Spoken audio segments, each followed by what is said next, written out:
Chapter 2. The Pool of Tears. Curiouser and curiouser, cried Alice. She was so much surprised that, for the moment, she quite forgot how to speak good English. Now I'm opening out like the largest telescope that ever was. Goodbye, feet. For when she looked down at her feet, they seemed to be almost out of sight. They were getting so far off. Oh, my poor little feet. I wonder who will put on your shoes and stockings for you now, dears. I'm sure I shan't be able. I shall be a great deal too far off to trouble myself about you. You must manage the best way you can. But I must be kind to them, thought Alice, or perhaps they won't walk the way I want to go. Let me see. I'll give them a new pair of boots every Christmas. She went on planning to herself how she would manage it. They must go by the carrier, she thought. And how funny it'll seem sending presents to one's own feet. And how odd the directions will look. Alice's right foot, Esquire hearthrug, near the fender, with Alice's love. Oh dear, what nonsense I'm talking. Just then, her head struck against the roof of the hall. In fact, she was now more than 9 feet high, and she at once took up the little golden key and hurried off to the garden door. Poor Alice, it was as much as she could do, lying down on one side to look through into the garden with one eye. But to get through was more hopeless than ever. She sat down and began to cry again. You ought to be ashamed of yourself, said Alice. A great girl like you, she might well say this, to go on crying in this way. Stop this moment, I tell you. But she went on all the same, shedding gallons of tears, until there was a large pool all around her, about 4 inches deep and reaching half down the hall. After a time, she heard a little pattering of feet in the distance, and she hastily dried her eyes to see what was coming. It was the White Rabbit returning, splendidly dressed, with a pair of white kid gloves in one hand and a large fan in the other. He came trotting along in a great hurry, muttering to himself as he came, Oh, the Duchess, the Duchess! Oh, won't she be savage if I've kept her waiting? Alice felt so desperate that she was ready to ask for help of anyone.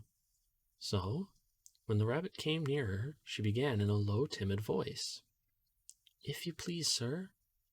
The rabbit started violently, dropped the white kid gloves and the fan, and scurried away into the darkness as hard as he could go. Alice took up the fan and gloves, and as the hall was very hot, she kept fanning herself all the time she went on talking. Dear, dear, how queer everything is today. And yesterday things went on just as usual. I wonder if I've been changed in the night. Let me think. Was I the same when I got up this morning? I almost think I can remember feeling a little different. But if I'm not the same, the next question is, who in the world am I? Ah, that's the great puzzle. And she began thinking over all the children she knew that were of the same age as herself, to see if she could have been changed for any of them. I'm sure I'm not Ada, she said, for her hair goes in such long ringlets, and mine doesn't go in ringlets at all. And I'm sure I can't be Mabel, for I know all sorts of things, and she knows such very little. Besides, she's she, and I'm I. And, oh dear, how puzzling it all is.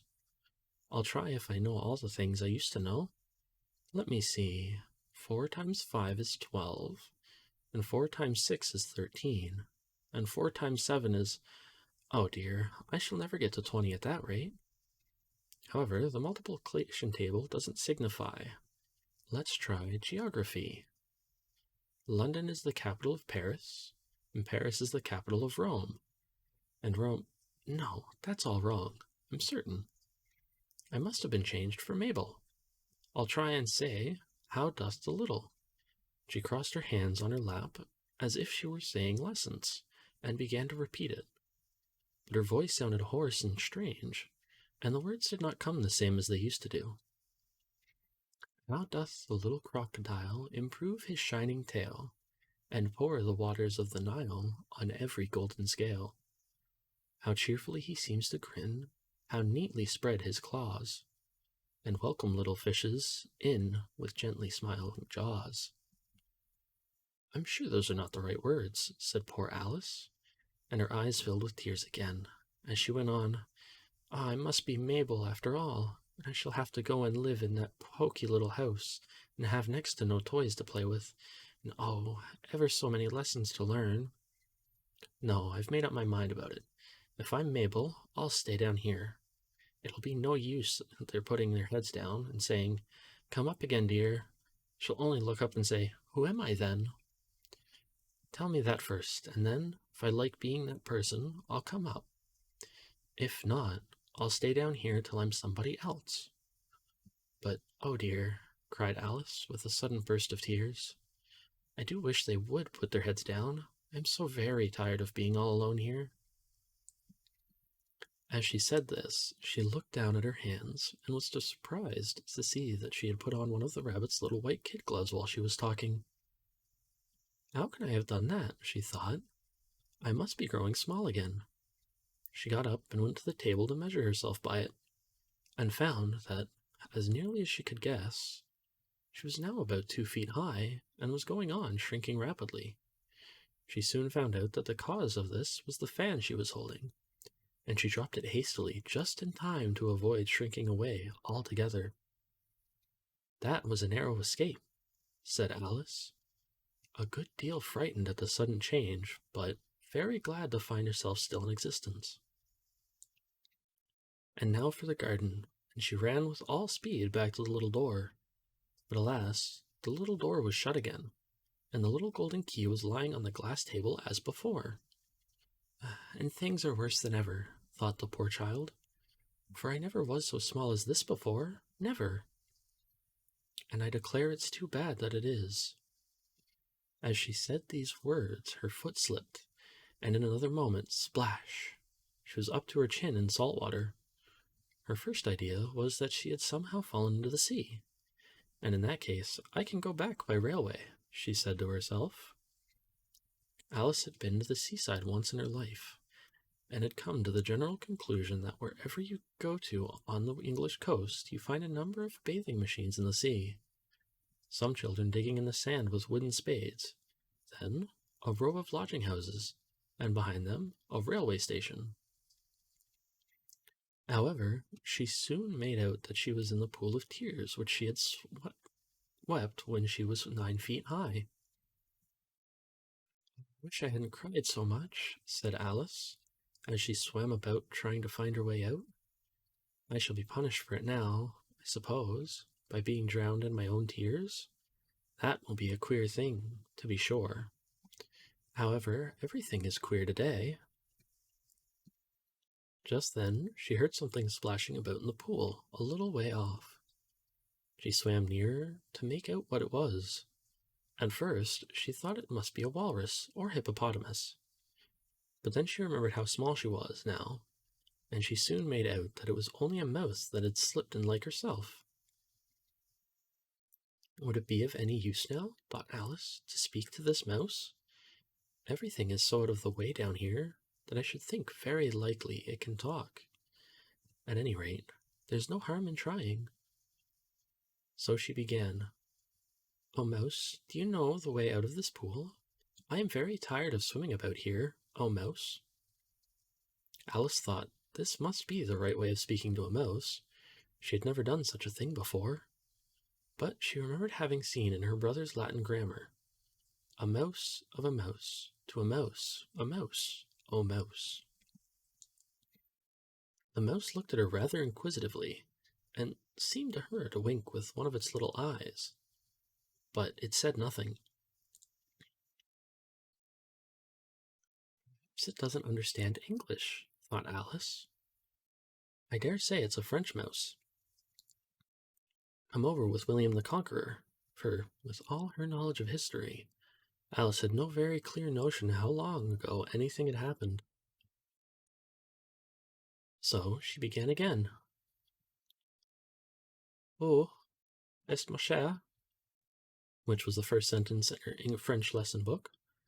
The mouse gave a sudden leap out of the water, and seemed to quiver all over with fright. Oh, I beg your pardon, cried Alice hastily, afraid that she had hurt the poor animal's feelings. I quite forgot you didn't like cats. Not like cats, cried the mouse in a shrill, passionate voice.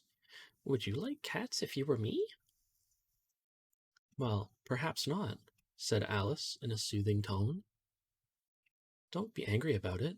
And yet, I wish I could show you our cat, Dinah. I think you'd take a fancy to cats if you could only see her. She is such a dear, quiet thing, Alice went on, half to herself, as she swam lazily about in the pool. And she sits purring so nicely by the fire, licking her paws and washing her face. And she is such a nice, soft thing to nurse. And she's such a capital one for catching mice. Oh, I beg your pardon, cried Alice again, for this time the mouse was bristling all over, and she felt certain it must be really offended. We won't talk about her any more if you'd rather not. We indeed, cried the mouse, who was trembling down to the end of his tail. As if I would talk on such a subject. Our family always hated cats. Nasty, low, vulgar things. Don't let me hear the name again. I won't, indeed, said Alice, in a great hurry to change the subject of conversation. Are you fond of dogs? The mouse did not answer, so Alice went on eagerly. There is such a nice little dog near our house. I should like to show you. A little bright-eyed terrier, with, oh, such long curly brown hair. And it'll fetch things when you throw them, and it'll sit up and beg for its dinner, and all sorts of things. I can't remember half of them, and it belongs to a farmer, and he says it's so useful. It's worth £100. He says it kills all the rats and...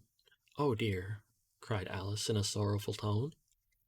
I'm afraid I've offended it again, for the mouse was swimming away from her as hard as it could go, and making quite a commotion in the pool as it went. So she called softly after it, Mouse dear, do come back again, and we won't talk about cats or dogs either, if you don't like them. When the mouse heard this, it turned round and swam slowly back to her. Its face was quite pale, with passion, Alice thought, and it said in a low, trembling voice, Let us get to the shore, and then I'll tell you my history, and you'll understand why it is I hate cats and dogs. It was high time to go, for the pool was getting quite crowded with the birds and animals that had fallen into it.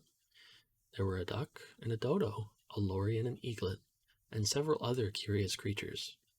Alice led the way, and the whole party swam to the shore.